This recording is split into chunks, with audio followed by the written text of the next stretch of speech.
Bien, entonces vamos a pasar con mis colegas. El primero de ellos será María Rodríguez, representación Marco. ¿Quieres sentado o quieres aquí?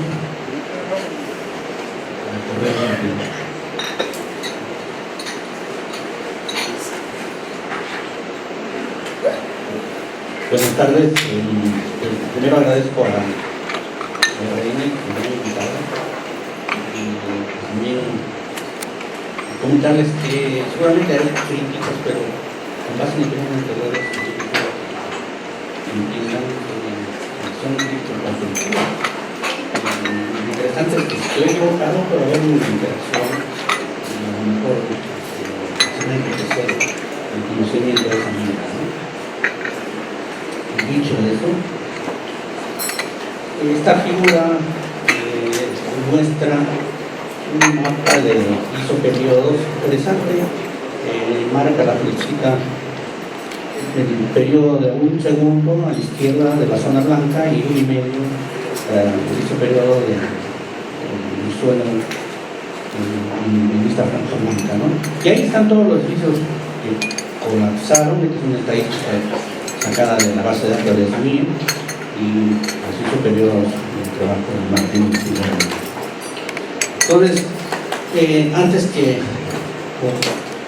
termine porque se cae el sistema, voy a empezar con quizá una conclusión relevante, ¿no? Me refiero al diseño signo resistente por capacidad.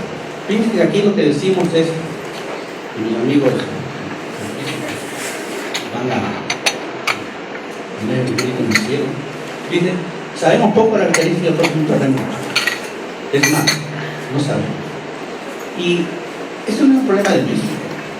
En el año 2010-2011 en Nueva Zelanda, en la ciudad de Christchurch, construyeron en un lapso de 6 meses el signo de diseño de 500 años y el signo de diseño de 2.500 años. Entonces ahí la probabilidad de ocurrencia es 1, ¿no? Entonces, eso nos lleva, de acuerdo a este razonamiento, al segundo punto, que me dice que podemos decir a la estructura cómo debe portarse un terremoto. Esto lo dijo el profesor Pobre hace más de 30 años. Decirle qué quiere decir, que diseña una estructura desde el punto de vista con una buena respuesta estructural. Y el edificio de marcos por naturaleza no lo tiene. Por más que pongan columnas de 1,20 m, como viste, pues su característica principal de los marcos es su gran desplazamiento lateral y desplazamiento que asociado al daño, ¿no? Dicho esto, se puede resumir esta expresión sencilla. La capacidad, tanto de resistencia como de desplazamiento lateral de la estructura, tiene que ser mayor que la demanda. Y eso es algo relevante. En otras palabras, no solamente el problema es del peligro sísmico, sino el problema es qué estructura tengo. Y eso es lo que voy a tratar de mostrar en un poco minutos. Esta es la estación el espectro de la estación Miramontes. La raya negrita continua es de la norma del 87 y la azul punteada, no se ve, es la de antes del 85, o sea, la 76. Entonces vemos que, como mencioné hace un momento, pues si bien es cierto la norma 87 más o menos cubre para estas demandas, pues no pasa eso con las estructuras que estaban antes del terremoto del 85. Y gran parte de los colapsos, pero no solo colapsos, gran parte de los colapsos son en estructuras que ya estaban en el año 85, y eso es bien importante para entender el problema.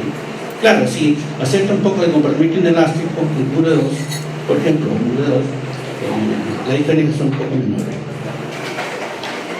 Centrémonos en esta figura, que lo que muestra es, ahí se murió el espectro, lo que muestra es en rojo el famoso espectro de pseudoaceleraciones que está asociada, como dijo el doctor a la resistencia de la estructura. ¿Perdón? Entonces bajamos el ruedo.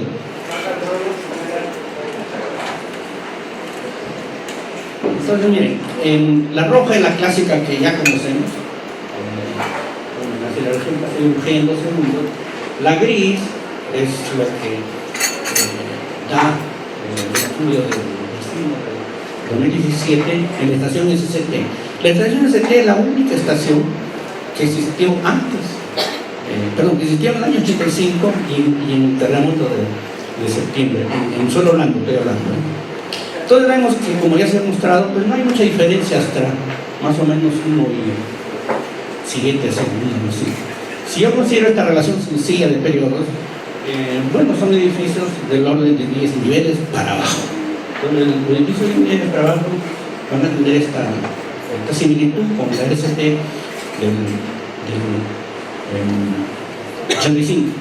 Nuevamente, esto ya se conocía, que el registro del ST llevaba demandas bastante mayores que la del reglamento vigente en 1990, y pues no tan lejos de la que sale después del terremoto, ¿no? Entonces la pregunta es, oiga, pero si tengo aquí demandas parecidas en el 85, 2017, ¿por qué colapsaron ahora y no en el 85? Es más, las estructuras que fallaron, bueno, la gran mayoría que son antes del año 85, seguramente en la mayor parte de casos no tuvieron ningún reforzamiento porque no mostraron a lo mejor daños evidentes. Para entender esto en unos pocos minutos, voy a presentar este índice de daño. Fíjense que nosotros sí hablamos de energía del terremoto. Bueno, esa es la demanda, ¿no? Y la estructura debe tener una capacidad de disipar energía, lo que se llama energía estéril. Entonces, demanda, capacidad, pero ahora en energía. Entonces, este índice de daño en realidad es esa energía sin dimensión.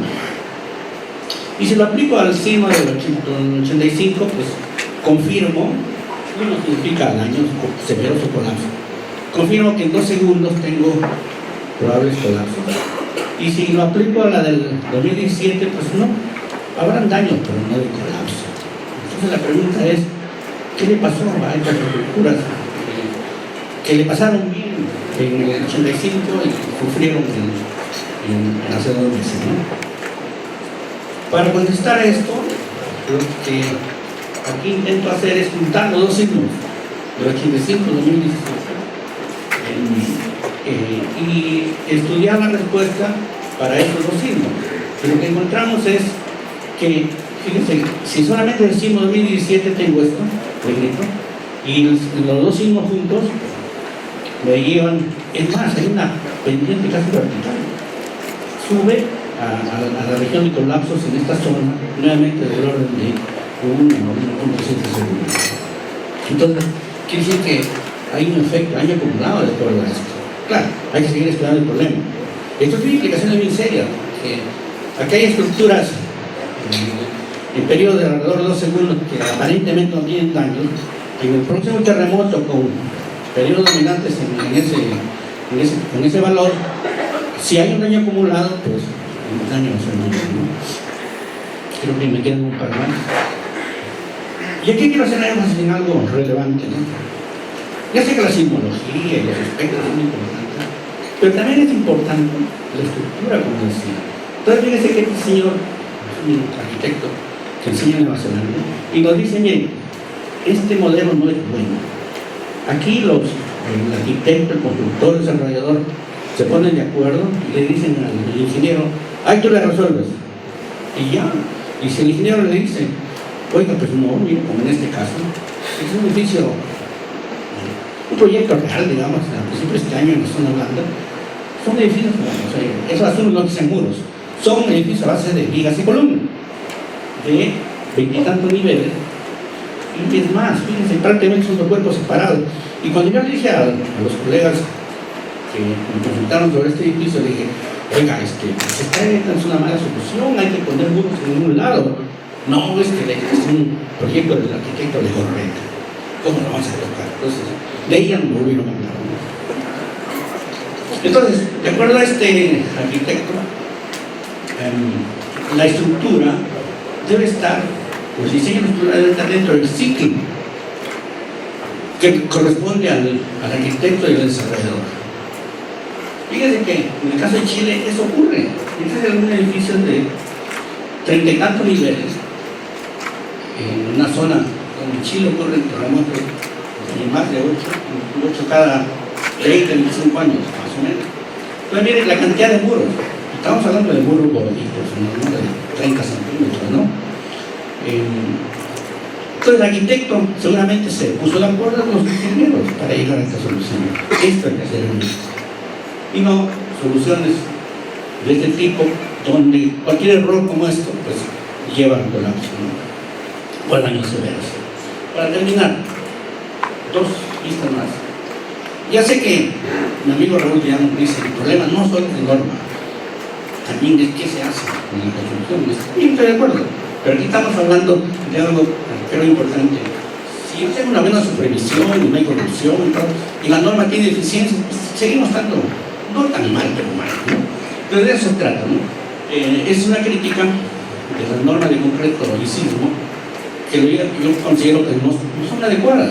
Por ejemplo, fíjese que en la demanda se hace énfasis con una precisión entre comillas en cuanto a la demanda del sismo y esa demanda se va a comparar con requisitos mínimos bastante, en mi opinión, poco exigentes. Entonces, no hay conciencia entre qué es lo que quiero que resista mi estructura y cómo lo va a resistir. Este problema hay que definir. También las normas permiten estructuras muy flexibles. Hasta el momento se construye mucho con marcos, porque la norma actual permite desplazamientos que los marcos lo pueden tener. Creo que la propuesta de norma ya no se puede hacer eso. Y con la agravante que estas estructuras tienen poca capacidad de desplazamiento lateral, el cual se logra básicamente con el detallado de la acción de crítica. Además se afectan irregularidades en planta y en elevación. Y estas irregularidades en California y en Chile y en otras partes no se permiten en zonas de alta sismicidad. Aquí sí lo permitimos y yo creo que es una crítica, ¿no? Y por último, la norma de concreto, las estructuras. Las futuras normas no están actualizadas respecto a las 6.314. La última, ¿qué cosa es deseable? Es decir, bueno, oye Mario, pues todo lo criticas, ¿qué quieres? Bueno, ahí voy. Uno, que en las normas participen todos los actores de la industria de la construcción, llámese agricultores, constructores, etc., y ingenieros académicos y de la práctica. Acepto la crítica de mis colegas de la práctica, que efectivamente hay académicos que tienen poca idea de lo que es la estructura, pero no se puede generalizar. Tampoco puede generalizar que los ingenieros estructurales en la práctica en México son malos, ¿no? En estas normas deben participar gente que realmente esté actualizada, que tenga ganas de trabajar, contribuir a la sociedad, más que porque es muy cuate o porque es simpático, ¿no? Porque yo no estoy en la lista de los simpáticos. El punto 3, al final, como se hace en otras partes, cuando se acaba la normativa, esta tiene que entrar en discusión. Y estas observaciones que se hagan, pues deben responderse, quienes elaboran la norma deben responder para decir, bueno, sí o no. Por último, esto es algo que me preocupa mucho a mucha gente que lidian diariamente con diseño estructural. Debe haber esta revisión de proyectos estructurales, no solo antes, sino también cómo se está ejecutando en obra. Gracias.